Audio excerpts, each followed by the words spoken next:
कल्कि 2898 AD movie देखने के बाद आपके मन में भी कई सारे सवाल आए होंगे, जैसे कि व्हाट इज प्रोजेक्ट के, सुमति प्रेग्नेंट कैसे हुई, सीडिंग में आखिर क्या होता है, अश्वत्थामा ने अपने महाभारत वाले पराक्रम रूप को क्यों नहीं दिखाया एंड क्यों वो अपने अस्त्र शस्त्र की विद्या को यूज नहीं किए रेडर्स के अगेंस्ट, जबकि वो अगर उनको यूज करते तो एक झटके में सब कुछ खत्म कर सकते थे। इन सारे सवालों के जवाब आपको इस वीडियो में मिल जाएंगे, तो without wasting any more time चलिए मेन वीडियो पे आते हैं एंड शुरुआत करते हैं पहले सवाल से कि व्हाट इज प्रोजेक्ट के। अब मूवी आने से पहले तो हमें लग रहा था कि ये के का मतलब कल्कि या कली होगा, बट मूवी आने के बाद कर्ण भी आपके दिमाग में आ रहा होगा, बट मेरे ख्याल से ये प्रोजेक्ट के और कुछ नहीं बल्कि कृष्ण जी से रिलेटेड है। ऐसा क्यों, चलिए जानते हैं। तो बॉस, ये चीज हजम करना बहुत ही मुश्किल है कि सुप्रीम यास्किन द्वारा बनाया गया एक आर्टिफिशियल फॉर्मूला में इतना दम होगा कि वो भगवान कल्कि को जन्म दे। सो यहाँ दो पॉसिबिलिटी बनती है। पहला ये कि यास्किन ने जो फॉर्मूला बनाया है वो असल में श्री कृष्ण भगवान के ब्लड से बना होगा, जिसको यास्किन ने कुरुक्षेत्र से लिया होगा एंड ब्लड सैंपल कलेक्शन के दौरान कर्ण का भी खून यास्किन के लोगों के हाथ लग गया होगा एंड जो कर्ण की मां होगी वो कॉम्प्लेक्स से भागने में कामयाब हुई एंड अपने बच्चे को जन्म दिया, जो कि आगे जाके भैरवा बना। देखा जाए तो इट मेक सेंस, क्योंकि अगर वो पुनर्जन्म होता तो भैरवा विजय अस्त्र को यूज नहीं कर पाता, क्योंकि ये जो अस्त्र शस्त्र की नॉलेज है इसको गेन करना पड़ता है, जिसके बाद ये आपके शरीर का पार्ट बन जाता है, जिसके बाद आप आउट ऑफ नोवेयर तीर या अस्त्र या शस्त्र को समन कर सकते हैं। ठीक वैसे ही जैसे मूवी के स्टार्टिंग में अश्वत्थामा ने छोटे से पौधे से ब्रह्मास्त्र को बनाया था। अब आप बोलोगे कि अगर ये नॉलेज शरीर से जुड़ा होता है तो अश्वत्थामा जी कल्कि 2898 मूवी के अंदर कोई भी अस्त्र या शस्त्र यूज क्यों नहीं किए रेडर्स के अगेंस्ट? तो बॉस, इसका जवाब भी मूवी के स्टार्टिंग में है, जहां श्री कृष्ण जी ने अश्वत्थामा जी से उनकी मनी लेते वक्त उनके घंघोर पाप के लिए उनकी विद्या भी ले ली थी एंड ऐसा कहा भी जाता है कि श्री कृष्ण जी ने ऐसी लीला रची थी कि महाभारत के बाद सिर्फ 11 लोग ही बचे थे एंड उनसे यह कहा गया था कि अपनी विद्या को आगे पास ऑन ना किया जाए, क्योंकि कलयुग आने वाला है जिसमें किसी का कोई भी भरोसा नहीं है। इन शॉर्ट, महाभारत वाली अस्त्र शस्त्र की विद्या जानने वाले द्वापर युग के साथ ही खत्म हो चुके थे। इसीलिए अश्वत्थामा जी ने मूवी के अंदर सिर्फ अपने शेयर स्ट्रेंथ को यूज किया रेडर्स के अगेंस्ट, जो कि उनकी बॉडी से मिलता है, एंड जख्मों को हील किया अपने मनी से, जो कि हम इस सीन में देखते हैं, जहां पे मनी लगाते ही उनके फेस में जो जख्म होते हैं वो ठीक होने लगते हैं। सो जैसा कि हमने देखा कि भैरवा विजय अस्त्र को यूज कर पा रहा था, तो इसका मतलब ये हुआ कि उसके अंदर कर्ण की अस्त्र और शस्त्र की नॉलेज है, जो कि कर्ण के डीएनए के साथ आई होगी। एंड जिस तरह असैसिन्स क्रीड गेम के अंदर डीएनए की मदद से उसके पुराने मेमोरीज को ट्रिगर किया जाता था, उसी तरह यहां पर भी हुआ होगा।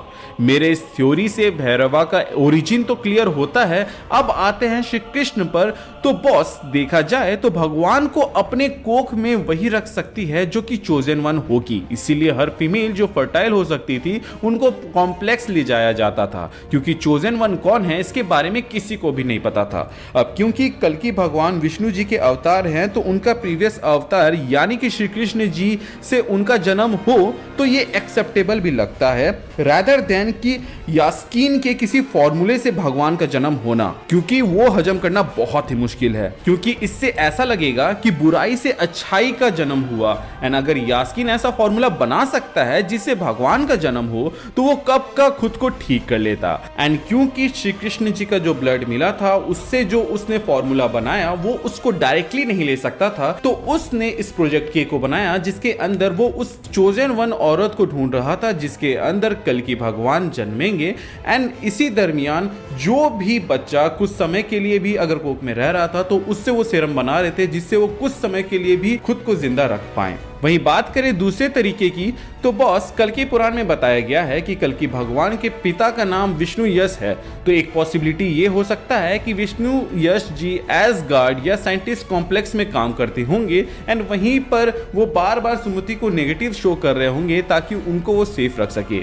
अब यहाँ से तो वो टेक्नोलॉजी की मदद से विष्णु यश जी अपना अंश सुमति जी के अंदर डाल सकते थे, या फिर उन्होंने बायोलॉजिकल वे भी अपनाया होगा, जहां पर विष्णु यश जी और सुमति जी का एक रिलेशनशिप रहा होगा कॉम्प्लेक्स के अंदर, जिसको हमें नहीं दिखाया गया। अब क्योंकि विष्णु यश जी किसी कारणवश कॉम्प्लेक्स से दफा कर दिए गए या फिर मार दिए गए किसी गलती, तो वो अचानक से गायब हो गए और इस इंस्टेंस को सुमति जी ने हम सब से छुपाया है, जिसको शायद तक आने वाली मूवी के अंदर बताया जाए। अब देखा जाए तो मेरा झुकाव पहली थ्योरी की ओर ज्यादा है, क्योंकि उससे कर्ण का पुनर्जन्म वाला इंस्टेंस भी एक्सप्लेन हो जाता है। प्लस अगर आप देखो तो श्री कृष्ण जी एंड कल्कि जी का जन्म के टाइम कैसे कई सारी चीजें सिमिलरली हुई, जैसे देवकी जी जब माँ बनी थी तब वो कारावास में थी, और उसी तरह सुमति भी यहाँ कॉम्प्लेक्स के जेल में है। वासुदेव जी जब कृष्ण जी को मथुरा से गोकुल ले जा रहे थे तब यमुना का पानी भी बढ़ गया था, जो उनके जर्नी को मुश्किल बना रहा था। सिमिलर वे में यहाँ पर जब सुमति आगे बढ़ रही थी तो उनके सामने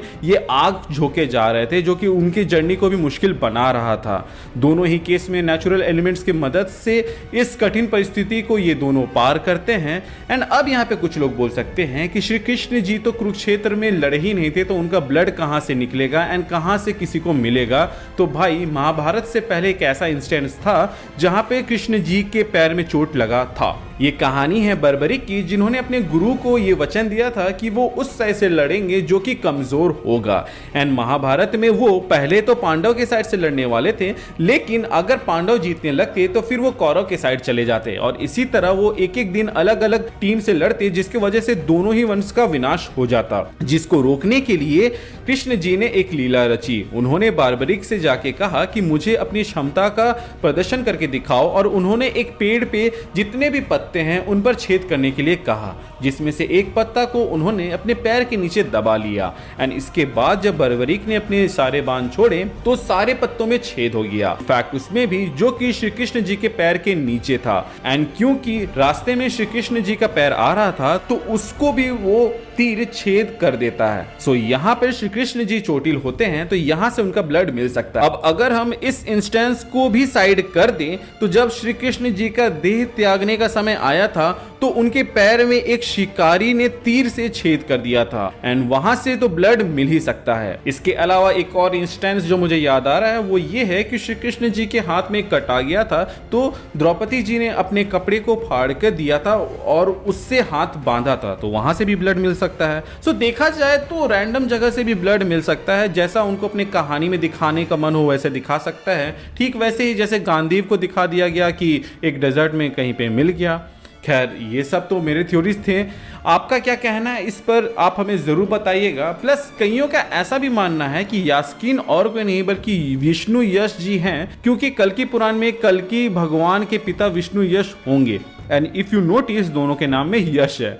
अब ऐसे तो विष्णु यश जी अच्छे होने चाहिए, लेकिन उनको मूवी में बुरा इसलिए दिखाया जा रहा है क्योंकि उनके अंदर कली है। अब क्रिएटिव फ्रीडम के नाम पर वो लोग ये तो दिखा सकते हैं, लेकिन यास्कीन 200 साल से जिंदा है। वहीं सुमति की बात करें तो वो 20-30 साल की होगी या फिर मैक्सिमम 40।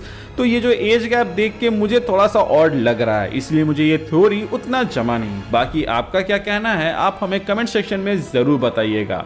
एंड कोई डाउट या क्वेरीज है कल की मूवी से रिलेटेड तो आप पूछ सकते हैं, मैं उनको अपने थ्योरीज के जरिए एक्सप्लेन करने की कोशिश करूंगा अगर आपका सवाल वर्थ इट लगा तो। इसके अलावा आपके कोई थ्योरीज हैं तो आप वो भी कमेंट सेक्शन में बताइएगा। अगर हमें इंटरेस्टिंग लगता है तो हम उसको अपने आने वाले वीडियोज में कवर करेंगे। सो गाइज आई होप आपको ये आज का वीडियो अच्छा लगा हो एंड आप आगे की वीडियोज मिस नहीं करना चाहते हैं तो चैनल को सब्सक्राइब कर दीजिएगा।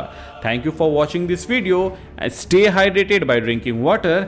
और मिलते हैं कल को, क्योंकि हम लड़ेंगे कल के लिए।